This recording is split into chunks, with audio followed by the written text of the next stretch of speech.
Fuck off!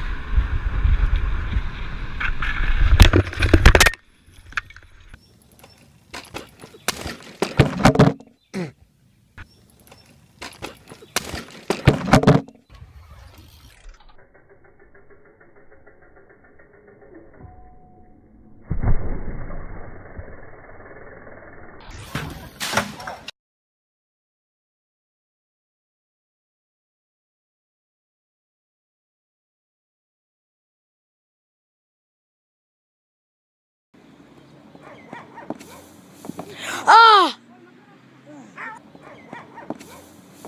Ah!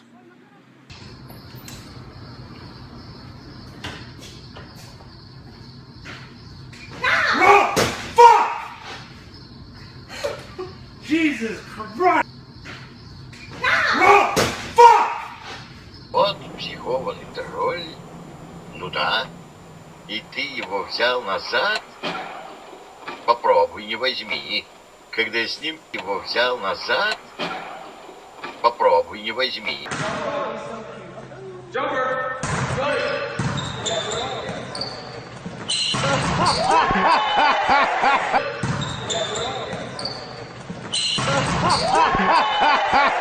Go on. Run, run. Right. No, now you know where your son gets it from. Oh!